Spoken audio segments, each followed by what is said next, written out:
살아계신 주 어둠 가운데 비추사 내 눈 보게 하소서. 3일 동안 이어지는 연휴 중에도 그리고 비가 많이 오는 가운데에도 주님의 전을 찾은 여러분들 위해 하나님의 크신 은혜와 축복이 함께 하시기를 주님의 이름으로 축원합니다. 오늘은 총회가 지정한 8.15 광복절 기념주일입니다. 일본의 35년간의 식민지 통치 밑에서 해방된 지 내일로 66주년이 되어집니다. 광복절은 우리가 일본의 식민 통치로부터 자유함을 얻은 것을 기뻐하며 기념하는 날이지만 해방 이후 66년이 지난 오늘까지 한국과 일본 사이에 해결되지 않은 문제가 있어서 그 기쁨을 반감시키고 있습니다. 특히 독도 문제를 둘러싸고 한일 간에 심상치 않은 전운이 형성되고 있습니다. 8.15 광복절을 앞두고 국내 정치권 인사들이 잇따라 독도 방문을 선언하고 나섰고 일본은 이를 구실로 또다시 모종의 도발적 대응을 모색하는 기류가 감지되고 있습니다. 일본 자민당 의원들의 울릉도 방문 시도를 둘러싼 갈등에 이어서 동해 표기를 둘러싼 외교전까지 불붙은 상황에서 한국과 일본 양측이 서로 완충지대 없이 정면 충돌하는 국면을 조성할 가능성까지 제기되고 있습니다. 이 때문에 외교가에서는 독도 문제에 관한 한 외교가 실종됐다라고 하는 말까지 나올 정도입니다. 이러한 시점에 우리는 우리의 역사를 잘 알아야 되겠다라고 하는 생각이 들어집니다. 중국은 동북공정이라고 해서 고구려의 역사를 왜곡하고 있습니다. 일본은 독도를 자기네 땅이라고 우겨대고 있습니다. 지금 한중일 3국이 아주 치열한 역사 전쟁을 치르고 있습니다. 하지만 이런 상황 속에서도 우리나라의 국사 교육은 과연 어떠한가? 지금 거꾸로 하고 있지 않은가? 그런 생각이 들어집니다. 우리들이 학생 때는 국사가 대학 입시에서 필수 과목이었습니다. 그래서 좋든지 싫든지 열심히 조선 왕조를 외웠어요. 노래에 곡조까지 붙여가면서 태정, 태세, 문단세, 예성, 연중, 임명선 그러면서 줄줄 외웠어요. 열심히 외웠습니다. 그런데 요즘에는 국사가 선택 과목이다 보니까 물론 2014년 교과 과정부터는 다시 필수 과목이 된다고 하지만 우리 학생들이 우리나라 역사에 대해서 별로 관심이 없습니다. 작년쯤으로 기억이 되어집니다. 텔레비전의 한 프로그램을 보다가 제가 깜짝 놀란 적이 있습니다. 국사 교육에 대해서 심각성을 알리기 위한 프로그램이었습니다. 국사 문제 중에서 가장 상식적인 문제 10개 문제를 가지고 서울의 중상위권 고등학교 3학년 학생들 2개 학급을 대상으로 문제를 낸 적이 있습니다. 그 중에 우리나라 대통령을 순서대로 나열하시오. 주관식이 아니에요. 보기 다 써놓고 고르기만 하면 되는 건데 여러분 100명의 학생 중에서 정답을 맞힌 학생이 몇 명인지 아십니까? 32명밖에 되지 않았습니다. 그러니까 68명이 우리나라 대통령 순서도 몰라요. 더구나 최근 아주 예민한 상식적인 문제를 냈습니다. 신라가 우산국을 정복한 이후에 울릉도와 함께 우리나라의 땅이 되었음에도 일본이 자기의 섬이라고 주장하는 울릉도의 부속 섬은 어떤 섬입니까? 여러분 정답이 무엇이죠? 이게 모르십니까? 알면서 대답 안 하시죠? 독도지 않습니까? 독도인데 학생들이 몇 퍼센트를 맞췄느냐? 50%를 채 맞추지 못했어요. 선생님이 그렇게 말을 했어요. 사실은 평균점을 고려하기 위해서 학생들에게 다 맞히라고 이건 보너스로 내준 문제인데 학생들이 50%도 맞추지 못했다. 답을 쓰는 것을 포기한 학생들도 있었고 마라도다, 대마도다, 심지어 제주도다. 여러분 울릉도 옆에 제주도가 있습니까? 그렇게 답한 학생들이 많이 있었다라는 거예요. 이것이 우리가 국사 교육을 벌인 대가인 것입니다. 그에 반해서 여러분 일본은 어떻습니까? 일본은 앞으로 중학교에서 쓰일 사회 교과서 대부분의 독도 문제를 다루고 있어요.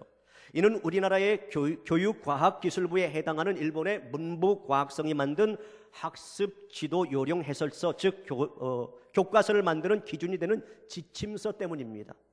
이 지침서를 보면은 북방 영토와 함께 독도를 분쟁 지역으로 만들려고 하는 일본 정부의 속셈이 들어 있습니다.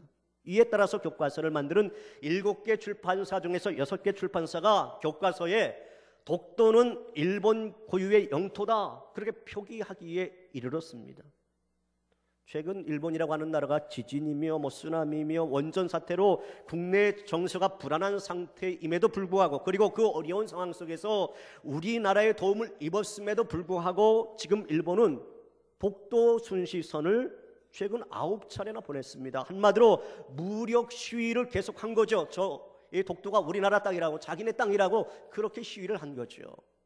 또 집권당인 자민당에서 갑자기 독도 영유권을 들먹이기 시작했습니다. 세계 사람들에게 독도를 분쟁 지역으로 인식시키려고 하는 물밑 작업을 저들이 벌이고 있는 거예요. 그런데 유감스럽게도 우리나라의 문화체육관광부에서는 한심하게도 올해 독도 해외 홍보 예산을 얼마 책정한지 아십니까? 1,134만 원밖에 책정 안 했습니다. 작년에 미국의 그 맨하탄 타임스 스퀘어 그 광장에서 개인이 거기에다가 독도는 한국 땅이다라고 이제 홍보까지 했어요. 여러분, 개인이 그렇게 했으면, 그리고 어떤 한 가수가 독도에 가서 그렇게 홍보하는 그러한 콘서트도 하고 그랬으면 나라가 그 예산을 많이 확보를 했어야 될 터인데 그렇게 하지 못했습니다. 그래서 올해 맨하탄의 타임스 스퀘어 광장에서 또 개인이 어떤 한 교수가 이 아리랑이라고 하는 것을 주제로 또 그렇게 광고를 하고 있습니다. 여러분, 우리끼리 그 독도가 우리 땅이라고 주장한들 무슨 소용이 있겠습니까? 독도 문제가 국제소송으로 불거지면 더욱 분통을 터뜨릴 일입니다. 먼 미래를 내다보면서 중학교 교과서까지 거치고 있는 일본을 보면 우리도 지금 이 세대를 넘어서 다음 세대까지 이어질 중대한 문제라고 하는 걸 상기하고 대책을 마련해야 할 것입니다. 특히 우리의 다음 세대에게 독도에 대한 주장을 역사적 근거로 조리 있게 설명할 수 있어야 한다는 것입니다. 그런데 여러분은 여러분의 자녀나 손자들에게 독도가 우리 땅인 이유를 명쾌하게 설명해 줄 수 있습니까? 엄마, 독도는 왜 우리 땅이야? 할아버지, 왜 일본은 독도를 자기들 땅이라고 우기는 거죠? 그러한 질문에 여러분은 과연 어떻게 대답하시겠습니까? 야, 그거 원래 우리 땅이니까 우리 땅이라고 하는 거야. 그런 막연한 설명만으로 우리 아이들이 호기심을 풀 수는 없습니다. 특히 독도가 한일 국제 분쟁으로 갈 소지가 있는 요즘에 우리 자녀들에게 올바른 독도 교육이 필요할 때입니다. 이 독도 문제는 제가 설교를 끝마칠 무렵에 다시 제기를 하도록 하겠습니다. 이스라엘 백성들은 모든 역사를 교훈으로 삼았습니다. 그래서 다시는 똑같은 역사의 상처를 반복하지 않으려고 애를 썼습니다. 오늘 성경 본문을 보니까 오늘 성경 본문은 여호와께서 애굽 사람들에게 여러 가지 경고를 하고 있고 또 이스라엘 백성들에게 어떻게 하나님께서 섭리하셨는지를 찬양하면서 노래한 일명 모세의 노래라고 일컫는 내용입니다. 여러분, 이렇게 모세의 노래를 만들어서 이스라엘 백성들이 부른 이유가 무엇이겠습니까? 그것은 하나님께서 어려운 가운데 있는 우리 민족을 이렇게 도왔습니다 라고 하는 감사의 고백도 있지만 다음 세대에게 그 역사의 교훈을 알려주기 위한 목적도 있는 것입니다. 그렇다면 모세의 노래의 내용은 무엇입니까? 앞서서 하나님께서는 친히 이스라엘을 위해서 큰 기적을 베풀어 주었습니다. 그들을 위해서 큰 동풍을 일으켜 주었습니다. 그래서 밤새도록 그 동풍으로 하여금 바닷물이 물러나도록 했습니다. 곧 바다를 가르신 것입니다. 이렇게 해서 이스라엘 백성들로 하여금 무사히 그 바다를, 홍해 바다를 건널 수 있게 만들어 주었습니다. 그러나 바로와 애굽의 군대들이 여러분 어떻게 했습니까? 그들도 이스라엘 백성들을 따라서 바다 가운데로 들어서게 됩니다. 그렇지만 하나님께서 함께 하셔서 그 바닷물이 다시 합쳐지게 만들어서 빠져나오지 못하고 몰살을 당하고 말았습니다. 이로써 하나님께서는 이스라엘 백성들을 애굽의 손아귀에서 건져내셨고 이제 다시 바로로 하여금 그 권세를 이스라엘 백성 가운데 행사하지 못하도록 그렇게 만들었습니다. 이스라엘을 하나님께서 자기의 소유된 백성으로 구별해낸 것입니다. 바로 이 큰 구원을 보면서 이스라엘의 하나님 여호와를 찬양하는 내용이 오늘 본문에 있는 말씀입니다. 여기 본문에서 모세와 이스라엘 백성들은 하나님의 승리를 크게 찬양하고 그 높으신 이름을 기리고 있습니다. 여호와께서 과연 어떤 분이신가, 그리고 그 여호와께서 자기 백성을 위해서 과연 어떠한 일을 이루셨는가에 대해서 노래하고 있는 것입니다. 그리고 그 찬양을 자기들만 알고 있는 것이 아니라 자기들의 후대에게 반복적으로 가르쳤습니다. 따라서 오늘 성경 말씀은 모세와 이스라엘 백성들이 부른 이스라엘의 광복절 노래다, 그렇게 말을 할 수가 있습니다. 광복절 노래다. 여러분, 우리들도 광복절 노래를 가지고 있습니다. 여러분 기억하십니까? 우리들이 그 어렸을 때는 정말 이 광복절 노래 이 가사 시험도 보고 그랬지 않습니까? 음악 시험 보면서. 근데 요즘은 뭐 그렇게 하지 않는다라고 그래요. 그래서 요즘 아이들 보고 광복절 노래가 뭐냐고 물으면 잘 모릅니다. 어떤 노래입니까? 흙 다시 만져보자, 바닷물도 춤을 춘다, 기어이 보시려던 어른님 번님 어찌하리, 이 날이 40년 뜨거운 피 엉긴 자치니, 길이길이 지키세, 길이길이 지키세. 여러분 뭐 정확히 기억 안 나지만 기억나죠? 우리가 불렀던 그 노래 가사가 기억이 납니다. 지금 출애굽의 모세도 그렇게 노래를 부르고 있는 겁니다. 그러면 우리가 여기서 모세가 부른 이 광복절 노래의 뜻이 무엇인가 살펴보는 것이 이 광복절 기념주일의 의미라고 저는 생각을 합니다. 자, 먼저 2절부터 6절에 있는 말씀을 우리가 다시 한번 읽어볼 필요가 있겠습니다. 오늘 본문을 한번 다시 여러분 펼쳐보시기 바랍니다. 15장 2절부터 6절, 우리가 한 목소리로 함께 봉독하겠습니다. 여호와는 나의 힘이요 노래시며 나의 구원이시로다. 그는 나의 하나님이시니 내가 그를 찬송할 것이요 내 아버지의 하나님이시니 내가 그를 높이리로다. 여호와는 용사시니 여호와는 그의 이름이시로다. 그가 바로의 병거와 그의 군대를 바다에 던지시니 최고의 지휘관들이 홍해에 잠겼고 깊은 물이 그들을 덮으니 그들이 돌처럼 깊음 속에 가라앉았도다. 여호와여 주의 오른손이 권능으로 영광을 나타내시니이다. 여호와여 주의 오른손이 원수를 부수시니이다. 아멘. 여러분, 이 모세의 신앙 고백은 그때부터 지금까지 하나님의 자녀들이 가장 즐겨 고백하는 찬송시가 되었습니다. 여러분, 오늘 성경 본문에서 주어가 누굽니까? 주어가 나입니까? 아닙니다. 여호와는, 그것이 주어입니다. 즉 무슨 말이냐? 이스라엘의 해방은, 이스라엘의 광복은 누구를 통해서 이루어졌다라고 하는 고백입니까? 여호와 하나님을 통해서 이루어졌다라고 하는 고백입니다. 여호와 하나님이 그렇게 이 민족을 구원해 주었으니 우리는 그 하나님을 찬송한다라고 하는 그러한 고백입니다. 자, 그렇다면 여러분, 이 나라 대한민국의 광복은 누구를 통해서 이루어졌습니까? 저는 분명히 이 나라, 이 대한민국의 광복도 여호와 하나님의 힘으로 이루어진 줄로 믿습니다. 1940년대 보면은 그 일본은 미국을 상대로 이 진주만 공격을 감행하게 됩니다. 여러분, 왜 일본이 그 미국을 향해서 전쟁을 선포했습니까? 그것은 일본이 넉넉히 미국이라고 하는 나라도 이길 수 있다라고 하는 어떤 정치적 판단이 들었기 때문입니다. 내가 저 나라를 이길 수 있다, 뭐 그런 생각이 있기 때문에 전쟁을 일으킨 거지, 내가 저 나라 건드리면 우리가 질 텐데, 그런 생각이 있었으면 아마 건드리지도 않았을 것입니다.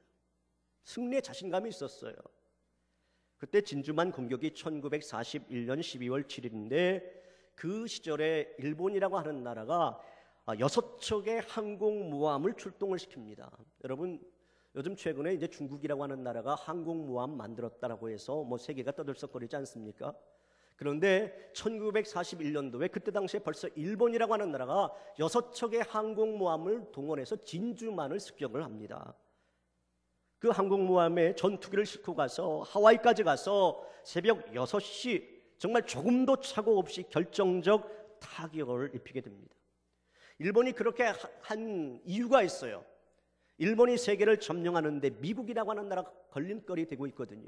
미국의 태평양 함대 기동력을 완전히 분쇄해버리면 미국이라고 하는 나라도 꼼짝 못하게 될 것이다. 그러면 이 세계라고 하는 이 나라가 우리의 손아귀에 들 것이다. 그런 생각을 했던 겁니다. 그래서 하와이 진주만에 정착해 있는 미국의 기동 함대를 삽시간에 다 묵사발 만들어 버렸습니다. 야마모토 이소록구라고 하는 사람, 그 사람이 이제 사령관으로 이제 2시간을 공격을 했어요. 진주만을 2시간 공격했는데 미국은 그때 2395명이나 되는 사람들이 전사를 하게 됩니다. 그리고 1178명의 부상자가 생겼고 12척의 전투함대가 그 자리에서 침몰했고 또 9척의 결정적 파손을 입어서 다시금 쓰지 못하게 되었습니다. 그리고 323대의 공군 전투기가 파괴되고 말았습니다. 그때 당시 가장 큰 전투 함대가 있었는데 애리조나 함대입니다. 이 애리조나 함대에서 잠을 자던 병사 1177명은 바다에 가라앉았어요. 그대로 바다에 가라앉았는데 아직까지도 그들의 시체를 건지지 않고 있습니다. 미국 정부에서 그들은 영원히 그 속에서 잠들라라고 하는 뜻에서 일부러 건지지 않고 있다고 합니다. 여러분, 그런데 그렇게 세계에서 가장 강력한 나라였던 미국이라고 하는 나라까지도 큰 타격을 주었던 그러한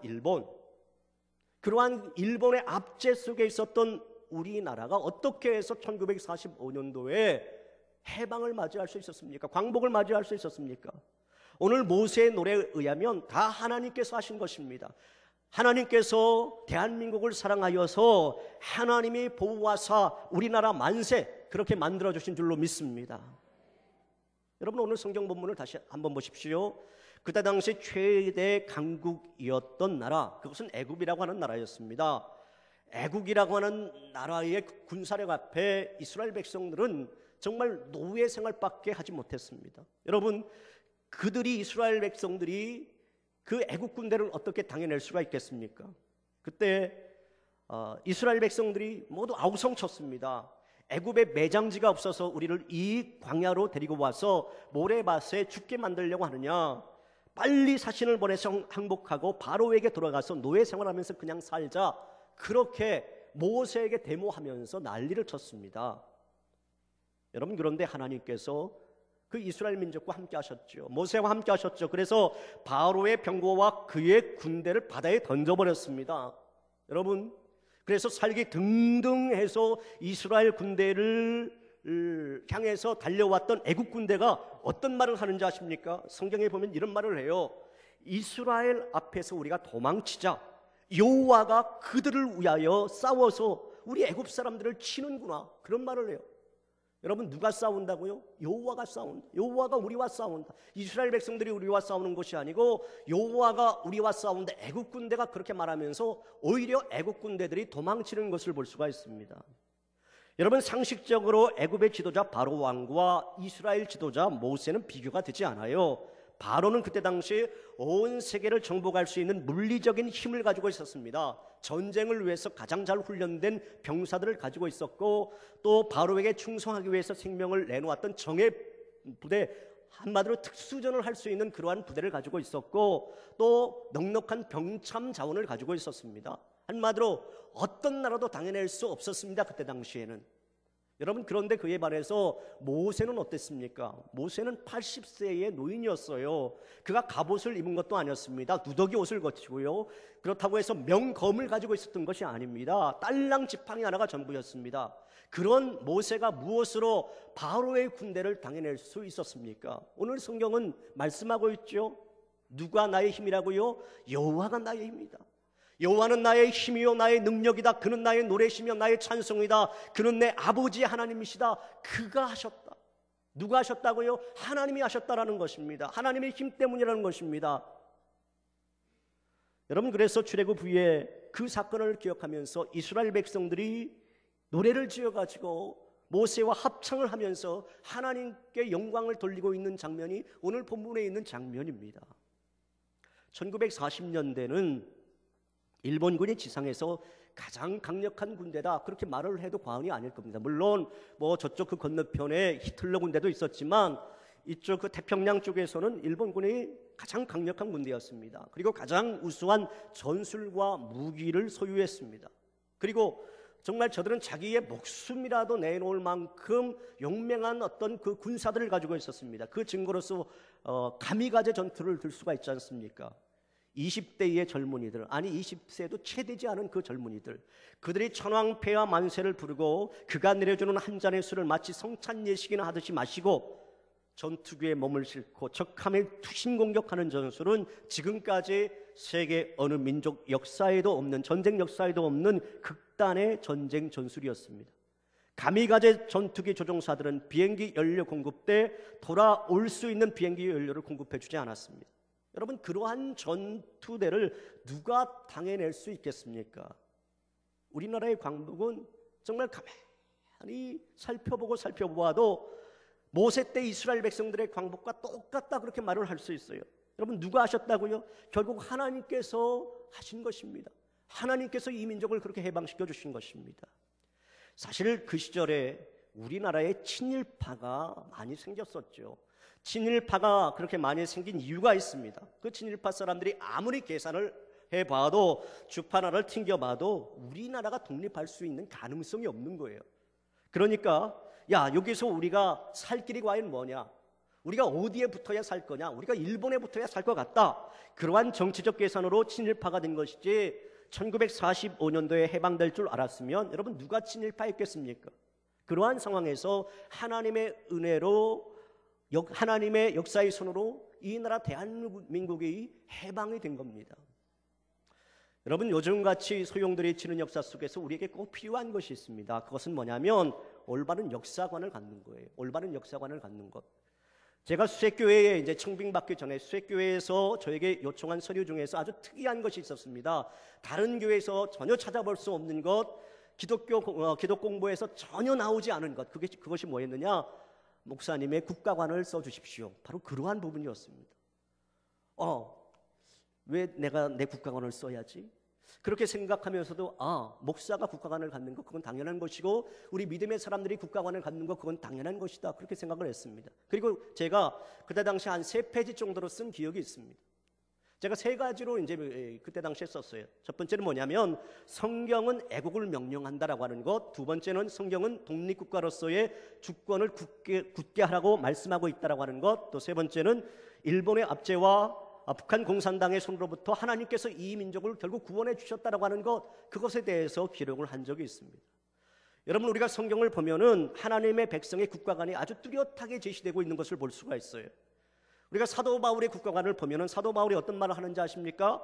내가 저주를 받아 지옥에 가는 한이 있어도 나의 조국 이스라엘 백성이 메시아를 믿고 예수 그리스도의 복음을 알게 되는 것이 나의 소원이다, 그렇게 영적으로 국가관을 발표한 적이 있습니다.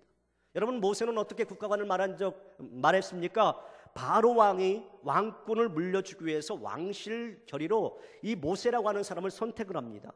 한마디로 모세가 차세대 왕이 되는 거예요. 그런데 모세는 그 자리를 떠나서 고통받는 자기 동족에게로 가서 그 민족의 자유를 위해서 죽기까지 투쟁을 한 민족 지도자가 되었습니다.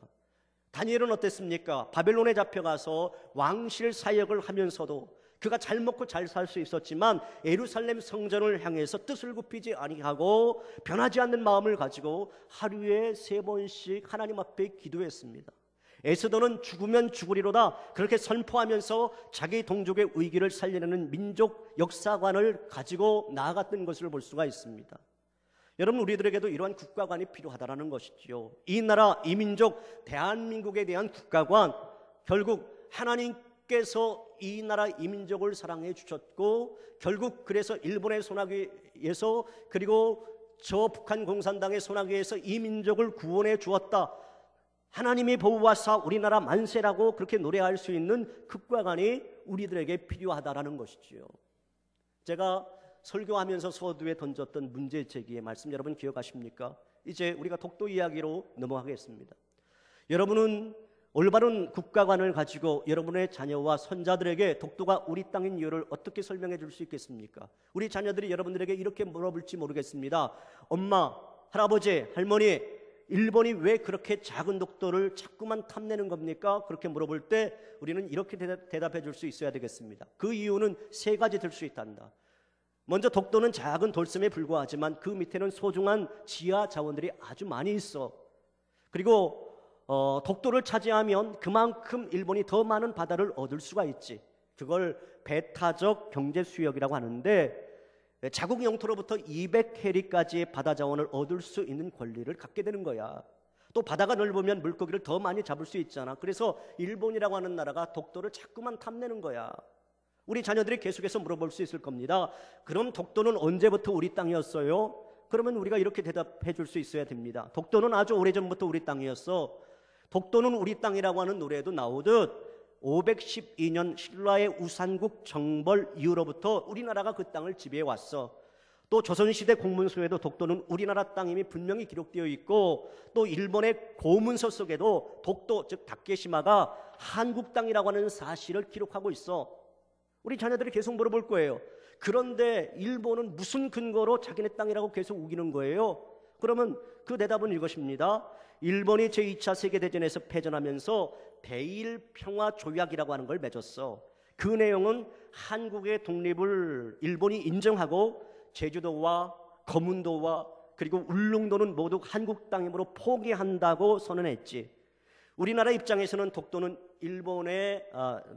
울릉도의 부속섬이고 원래 우리나라 땅이었으니까 당연히 독도도 포함된 줄 알았어. 그런데 나중에 일본이 자기들이 울릉도까지만 얘기했으니까 독도는 한국 영토가 아니라고 지금 주장하고 있는 거야. 그야말로 말장난에서 비롯된 억지 주장이야. 우리가 그렇게 말을 해줄 수 있어야 된다는 것입니다. 여러분, 우리가 우리의 주권을 잊어서는 안 됩니다. 우리의 영토를 잊어버려서는 안 됩니다. 하나님께서 허락해 주신 그 땅인데 그 땅을 우리가 소중히 지켜나가야죠. 일본이 아무리 그렇게 주장해도 우리는 그 땅은 우리 땅이라고 계속 노래할 수 있어야 된다는 것입니다. 이제 한 가지 예화를 드리고 말씀을 맺고자 합니다. 몇 개월 전 미국의 어느 회사에서 사원을 모집한 적이 있습니다. 한국 청년 한 명이 입사를 지원했고 이제 면접을 하는데 이 청년은 미국에서 태어난 한인 2세였습니다. 면접할 때 미국인 사장이 질문을 합니다. 당신의 부모는 어느 나라 사람입니까? 그때 청년이 우리 부모님은 한국 사람입니다. 대답을 했습니다. 그러면 당신이 한국 사람인데 1919년 한국에서 일어난 3.1운동은 세계적으로 존경받는 명예로운 사건입니다. 그 3.1운동에 대해서 당신이 말할 수 있겠습니까? 그렇게 미국인 사장이 질문을 했습니다. 그런데 그 청년이 대답을 못해요. 머뭇머뭇거리자 그 사장이 이런 말을 합니다. 자기 조국에 대한 정체성도 정립되어 있지 못한 사람을 우리가 어떻게 믿고 당신과 일할 수 있겠는가? 그런 말을 하면서 입사를 거절했다라고 하는 그런 이야기가 있습니다. 여러분, 우리는 우리 조국의 역사를 알아야 내 나라를 사랑할 수 있는 것이고 거기서 조국을 노래할 수 있는 힘, 또 조국을 지킬 수 있는 힘이 나올 수 있게 되는 것입니다. 사랑하는 여러분, 모세와 이스라엘 백성이 이스라엘의 해방의 노래를 만들어 노래하면서 후대까지 민족의 역사에 하나님이 개입하여 주셨음을 가르쳐 준 것처럼 오늘 이 자리에 모이신 여러분 모두도 우리의 다음 세대에게 이 나라 이 민족 대한민국을 결국 하나님께서 이루게 하셨고 하나님께서 지켜주셨음을 잘 가르쳐 줄 수 있는 저와 여러분 되시기를 간절히 바랍니다. 또한 독도를 비롯한 하나님께서 허락해 주신 그 땅을 우리가 잘 지켜나갈 수 있어야 되겠습니다. 그리고 우리 믿음의 사람들이 올바른 국가관을 가지고 이 나라와 이 민족을 위해서 늘 기도함으로 말미암아 이 나라 이 민족 대한민국이 더욱더 하나님의 큰 은혜 속에 부흥케 되는 은혜가 있기를 주님의 이름으로 축원합니다.